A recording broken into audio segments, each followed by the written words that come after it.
Hello everyone, welcome to a new video. I hope you had a great day. Today we are looking at some new malicious compliance stories. Please let me know what you think about today's video in the comment section below. The first story is called You Openly Admitted It. This story happened about 20 years ago when I was 17 and working in a major UK supermarket in a rather affluent London suburb. This was my first proper weekend job. I used to work in the bakery section, and it was the best section to work in a supermarket. My job was to make sure that bread and fresh cakes were well stocked and presented so that we can make sure there were fresh items available before we ran out. And sometimes test the odd donut for quality control purposes. Also slicing fresh bread and making sure rolls were stocked and tongs were available. One busy Saturday I was doing a quick inventory count. And when I came to the individual rolls, I saw a middle-aged lady in a large furry coat and luscious red fingernails. I didn't pay much attention to her until I saw her with a crusty roll in her manicured and bejeweled hand, give it a squeeze, poke her thumb through the crust and throw it back in the basket. She did it again, and when she reached in to try the third one, I piped up. "Excuse me ma'am, would you mind using the tongs provided, please?" She ignored me and grabbed the third roll and broke the crust. So, a little louder I said, "Ma'am, please use the tongs provided." She heard me that time and glared at me and said, "I beg your pardon?" "Ma'am, please don't grab the rolls, please use the tongs in the basket." "Are you saying that my hands are dirty?" She then raised her voice while waving her embellished hand at me, wiggling her fingers so they sparkled as they moved. "Are you suggesting that this is filthy?" Well, knowing that folks tend not to wash their hands before using trolleys and baskets without blinking or thinking, I said, "Yes, they are. Please use the tongs." The inevitable happened. "I want to speak to your manager at once. You should learn to respect your elders and betters. I'll have your job for this insolence." So I called for the bakery manager to come on down. Bearing in mind, this was a busy Saturday, he was in his whites and wanted to know what the problem was. The woman went into a sub-story on how she was testing the rolls for freshness, and I was so rude to her, telling her how her hands were filthy, a few crocodile tears here and there, how she had never been so insulted. In a stern voice, my manager turned to me and said, "Did you say this to her?" Now I was starting to think I did something wrong, and a bit nervous, I replied, "Yes, I asked her to use the tongs. She ignored me, so I asked her again." "Okay." My manager turned to the woman, said that he will be back shortly, he needed to do something and get some paperwork. While my manager was out of earshot and the woman crowded, "See what happens when you don't know your place? I said I could have your job for this." My manager did a quick count of the rolls, muttered 224 loudly and went into the back room. He then emerged with an industrial-sized black bin liner.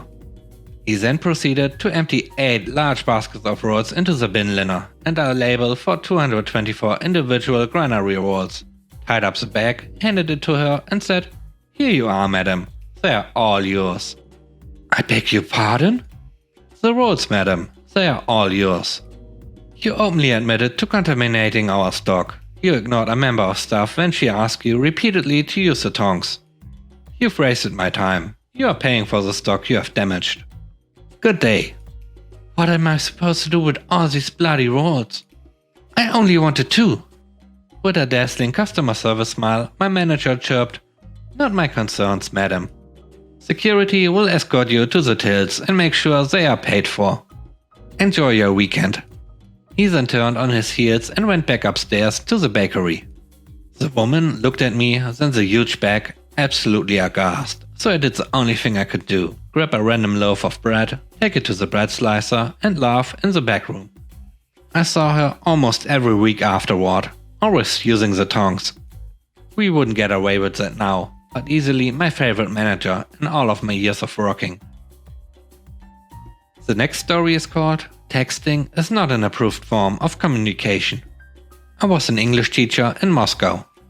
At the beginning of the school year, I asked for a week of time off around a holiday so I could travel some. I got denied, so the week it came around, I was pleased that most of my classes had been cancelled because the students had the same idea I had and were all going on vacation. I get an email from the administration stating that I was to cover classes for another teacher. He was taking a vacation for the week I had asked for. So I was already a bit upset that they'd approved him but not me, especially since I'd asked for it like 5 months ago. Anyway, I accept the hand that was dealt and start preparing lessons. On the day of the first class, I leave home a few hours early so that I had plenty of time to make sure I could find the place. It was at a location I'd never been, and also that I had all the necessary equipment I needed to read the lessons. It was pretty easy to find, but when I rang the bell, there was no answer. I had some time, so I went off to get a snack. I come back to the school about 30 minutes early and ring the bell again. No answer. I try calling the school's administrator. No answer. I try calling the administrator who assigns the classes. No answer. For over an hour I rang the doorbell and called multiple times to no avail. My contract stated that I had to wait 30 minutes for students to show up before I could leave. So at the 30-minute mark I sent a text to all parties.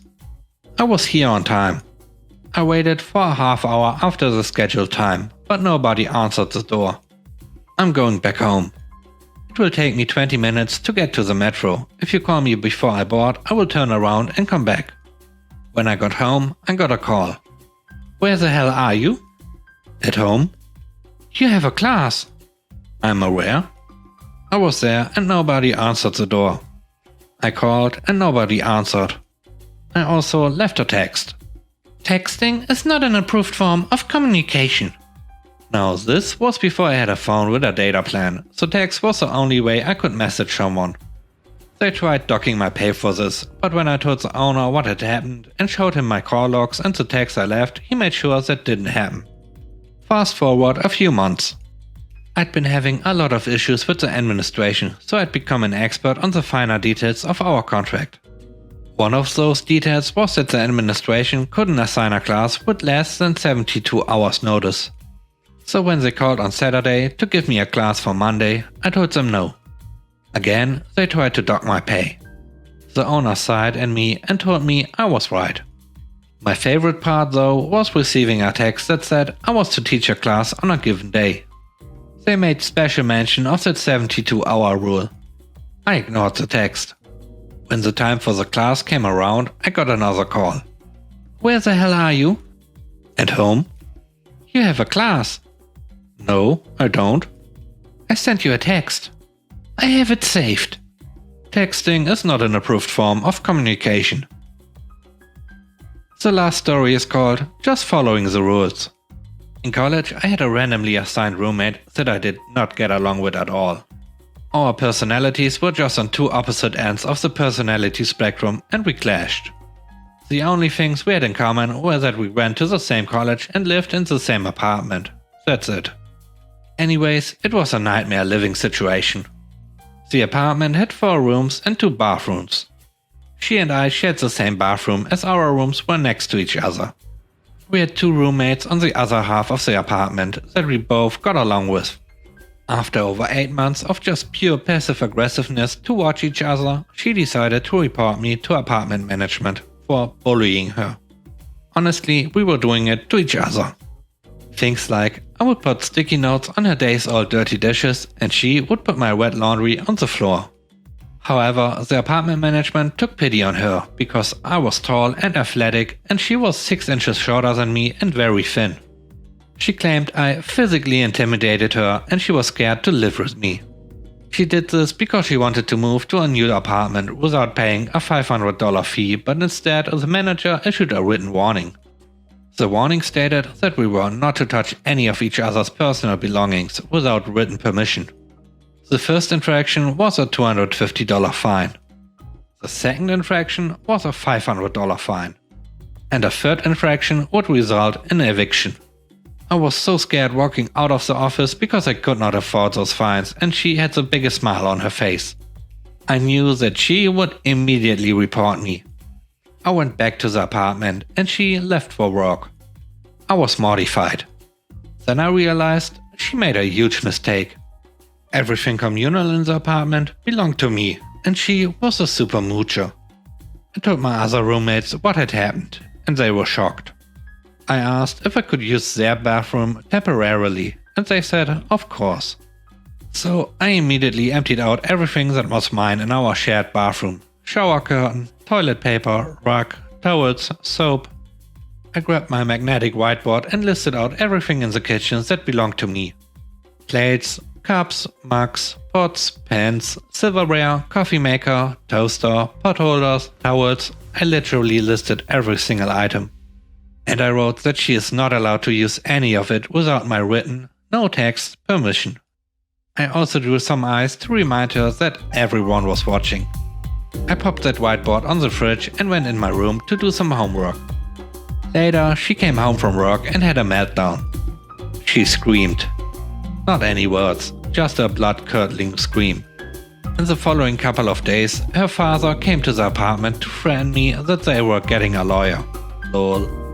She bought her first roll of toilet paper and a plastic shower curtain, but it was too much for her to handle. She went back to the main office to report my bullying once again and was instead told she could either deal with it or pay $500 to move to a new apartment. She moved out 7 days after the warning was issued. Thanks for watching the video. I hope you enjoyed it. If you did, please consider subscribing to the channel for more content. Let me know what you think about the stories in the comment section below. Have a great day. Bye bye.